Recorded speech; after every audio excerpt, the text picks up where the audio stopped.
Erica, thank you. We do have some breaking news. We have a crew on the way to the 3500 block of Southeast 7th Street. That's off Rice Road, across the street from where Topeka Correctional Facility is, if that helps you get your bearings at all. Topeka Police Watch Commander telling us there is a man barricaded inside a residence there, firing shots at officers. Again, we have a crew on the way to the scene, and we'll bring you updates as they are available. Back to 13 Sean Wheat live. That big presence of police on Rice Road tonight, Sean. Oh, Melissa, Ralph, again, this is still a very active situation here at 7th and Rice Road. I'm going to step out of the way so Joe Verry can get a better shot of what's going on. We are now seeing more resources. SWAT team members start to arrive on scene and head down 7th Street.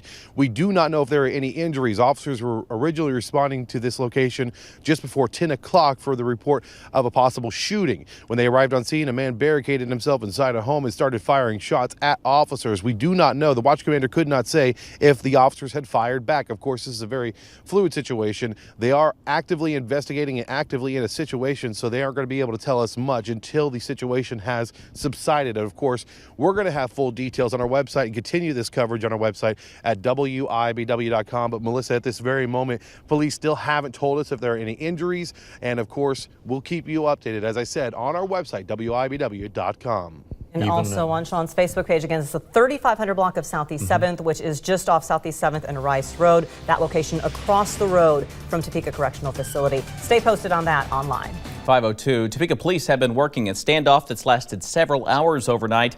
13 Sean Wheat was there for most of the night and begins our team coverage of the situation. Shots rang out through East Topeka Thursday night. Officers were called to an apartment building near 7th and Rice Road, originally for the report of a shooting. When they arrived, a man barricaded himself inside an apartment and fired shots at the responding units. Police posted on Twitter saying suspect had barricaded and firing rounds from inside the apartment. Stay out of area. They quickly evacuated neighboring apartments and told others they would not be able to return to their homes. I wasn't home when it happened. I got chased out when I tried to come home. Around midnight, more shots rang out, and then another tweet from police saying the suspect is still barricaded and shooting from within the apartment. The TPD SWAT team was called in using an alarm and loudspeaker to try and talk to the man inside. Thanks for that, Sean. The situation continues this morning, and so does our team coverage. 13's Reagan Porter is live now from the scene. Reagan, what can you tell us? Chris, for those of you just waking up, either headed out to school or off to work, authorities are asking you to avoid the area of the 3500 block of Southeast 7th, which is near Rice Road. Now, just a few moments ago, we did hear shots fired, and I'm going to take you over here to where they are blocking off part of the area. This is Rice Road along from 6th Street to 8th Street. There, I don't know if you can hear it now, but we just heard shots fired again. That's been the third shot fired since 5 a.m. And now we also have the latest development from the Topeka Police Department. Just before 3 a.m., they tweeted that the suspect was still barricaded inside the apartment, and they also said that their suspect was shooting within the apartment, and we have confirmed 3 shots fired just a few moments ago. And I just got off the phone just about an hour ago with Lieutenant Steve Roth, and Roth tells me that they're at a standstill, but as I said just a few moments ago, it seems to be developing a developing situation here. And of course, we also have information that Roth told us that at least one person has been injured in this situation, and that person has been identified as a civilian. We don't know any further information other than that, and we of course will keep you updated, Chris, as we continue to learn more information about this situation. Okay, pretty dramatic stuff. Shots fired as Reagan Porter reports live from near 6th and Rice Road. We'll of course continue to follow the story all morning long at 13 News, of course, right here on the air and online, WIBW.com. I believe Reagan is also Facebook Live at the scene, so you can check out her social media for up-to-the-minute updates. And the situation continues this morning, and so does our team coverage. 13's Reagan Porter is live from the scene right now. Reagan, what can you tell us? For those of you just waking up this morning, maybe headed off to work or school, authorities are asking you to avoid the area of the 3500 block of Southeast 7th Street near Rice Road, where a standoff is still ongoing. Now, if you look here, you can see that the Topeka Police Department has blocked off Rice Road from 6th Street to 8th Street while the standoff continues. It's still a very active situation, and just after 5 a.m., we heard more than a dozen loud bangs coming from the area where police say a man has barricaded himself in an apartment, and you can see behind me here the apartment complex. Now, at this point, we don't know if those loud bangs are gunfire or part of SWAT initiatives to control the situation. What we do know is that around 5:30, Topeka Police said the standoff situation is still ongoing, and I spoke with Lieutenant Roth, and he told me that they are at a standstill as far as the standoff goes. And Roth says that at least one person has been injured. As far as extent of injuries, he did not know or could not release that information to us, but we do know that it is not law enforcement personnel, it is a civilian. So as more information becomes available, we'll of course let you know. Chris, back to you in the studio. All right, Reagan Porter in East Topeka, and make sure you follow her on Twitter as she's tweeting from the scene at WIBW Reagan for instant updates there.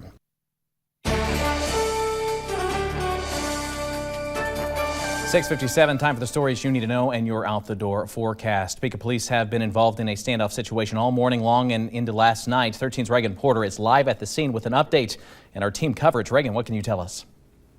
Thanks, Chris. If you're headed out to work or school this morning, authorities are asking you to avoid the area in the 7th and Rice Road in that area because last night, Topeka police say that shots were fired at them when they responded to a shooting in the area of the 3500 block of Southeast 7th Street.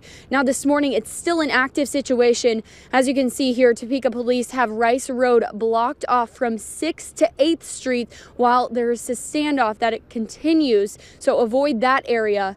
Now, just after 5 a.m., we heard more than a dozen shots fired in this area you see back here, and that is where police say a man is still barricading himself in an apartment in that complex. Now, Lieutenant Steve Roth tells us at least one person has been injured, but he did not release any information besides the fact that that person is a citizen and not a law enforcement officer. So we will continue to keep you updated and give you more information as it continues. Now, Doug Myers is standing by with your out the door forecast. Good Friday afternoon and welcome into Midday in Kansas. I'm Chris Fisher. Doug Myers will be in shortly with a first look of the weather forecast coming up in just a few minutes. But first, we get right to our top story. Topeka police have been involved in a standoff situation for more than 14 and a half hours, stemming from a late night gunshot call Thursday evening. 13's Reagan Porter is live in East Topeka with the latest. Reagan, have you been able to make out some of what authorities are saying to the suspect right now? Standoff continues here at the Eastgate Townhomes, which is right off 6th and Rice Road. Now, it is eerily quiet here on scene right now, so we are able to hear a little bit of the negotiation over the loudspeaker. Authorities are telling the man inside to call a number both in Spanish and in English. Pick up the phone and call them so they can continue to talk with him. Now, we're not showing the exact townhome on camera because that would end up putting law enforcement and their locations in jeopardy and could possibly put them in danger. Now, this all started after authorities responded to a townhome around 9:30 last night. When officers arrived, they saw a person down inside, but their attempts to get in were blocked by gunfire coming from inside that townhome. A perimeter was set up and crisis negotiators were called in. Now, Topeka police say they made contact with the armed person who threatened to shoot at first responders. Now, Chris, Rice Road between 6th and Croco has been blocked off, as you can see here. Actually, 6th and then between Rice and Croco, but also along Rice Road, 6th through 8th Street has also been blocked off, as we've been telling you all morning. Of course, we will continue to keep you updated on these traffic situations and the situation happening right now with the standoff. Yeah, eerily quiet there in East Topeka with Reagan Porter reporting live. And of course, this continues to develop. We'll be online, WIBW.com, and all throughout social media, keeping you up to date on what happens minute by minute there in East Topeka. Good afternoon and welcome into Live at 5. We begin with a standoff that ended after 16 hours. Topeka police say 2 people are dead. This all unfolded in East Topeka. 13's Sean Wheat was on the scene as the story developed. He is here to bring us up to date on how it all ended. Sean. Melissa, police were forced to evacuate nearby homes as they fired tear gas, flashbangs, and even tried to negotiate with the people inside an apartment at the Eastgate townhomes in the 3500 block of Southwest 7th. Officers arrived on scene just before 10 Thursday night for the report of gunshots. They encountered a person who then barricaded himself inside the townhome and started shooting at them. Officers did not return fire, but say a man and woman were found inside, but would not say if one of those people were the ones firing at officers. If we have someone who is sporadically shooting at us from inside that residence, we have to make sure that our plan to end the situation keeps all of our officers going home at the end of the night. And if that takes an hour or if that takes 12 hours, then that's what we do. Police have not identified the people inside, but said a woman was able to escape with minor injuries and is being questioned by officers. Tonight at 6, we'll talk to the owner of the townhomes about what the tenant inside that apartment told her. Sean, thank you very much. So 2 people dead, 1 person escaping with just minor injuries. You're watching 13 News, Kansas News Leader.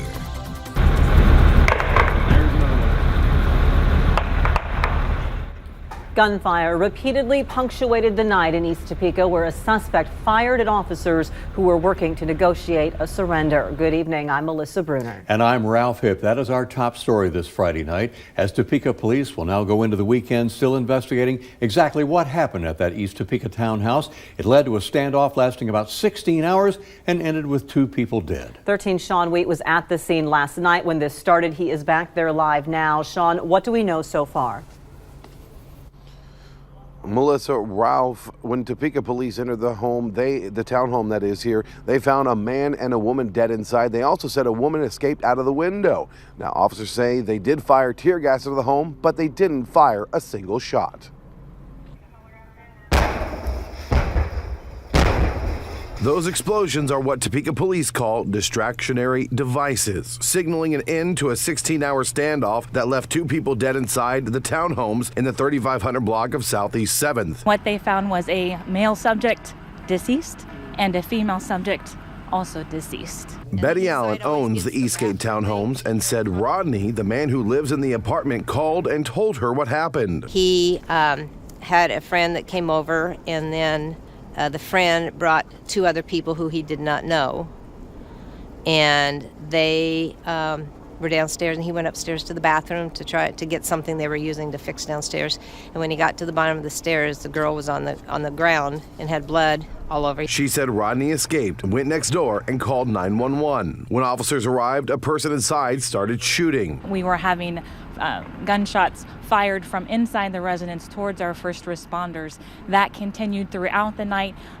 We had set up a perimeter. Crisis negotiators. Those negotiators were asking a man they call Juan to come out peacefully and let others leave. Police evacuated everyone in the neighborhood while they tried to talk him out. I understand the situation. It's just an inconvenience for those of us that are caught on the outside and can't get back home.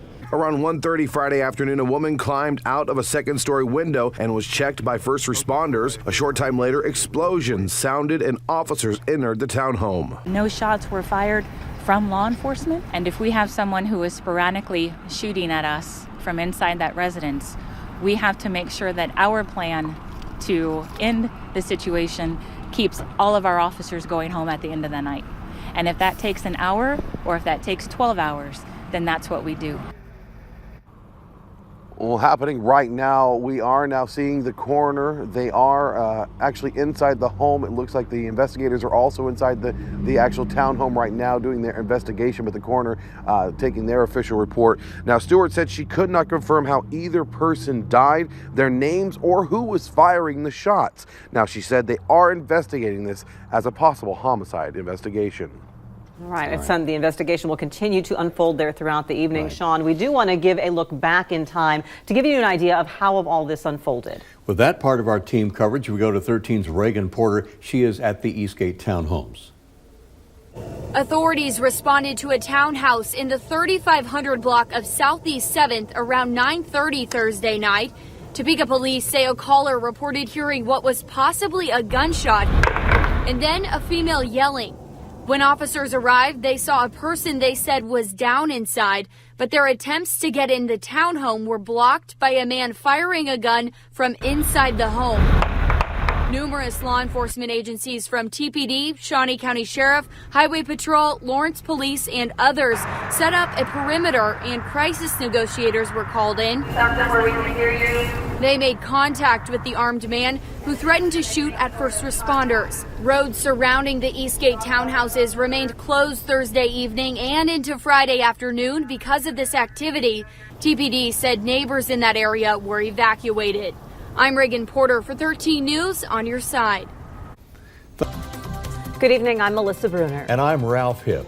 We take you back to a story we reported on last night, and tonight Topeka police have identified that man found dead following the 16-hour-long standoff. He's a man with a history of run-ins with law enforcement. His name is 33-year-old Juan Lucio. Kansas Department of Corrections records show Lucio was paroled in September for an incident back in 2010 that led to convictions for aggravated assault on a law enforcement officer, aggravated robbery, and obstruction. He also previously served time on drug convictions. Officers found Lucio and a woman dead inside a residence at Eastgate Townhomes off Southeast 7th and Rice Road when officers finally got inside just after 1:30 this afternoon. They had been there since just after 9:30 last night when they responded to a report of a shooting. Topeka police say officers arrived and observed a woman injured, or a person rather, injured inside the townhome, but a suspect started shooting at them, barricaded himself inside, and continued firing shots throughout the night. This afternoon, another woman who was inside the home climbed out a second-story window to safety. Explosions sounded and law enforcement finally gained entry. If we have someone who is sporadically shooting at us from inside that residence, we have to make sure that our plan to end the situation keeps all of our officers going home at the end of the night. And if that takes an hour or if that takes 12 hours, then that's what we do. The female victim's name has not been released tonight. Lieutenant Stewart also said that officers used tear gas but did not fire any gunshots.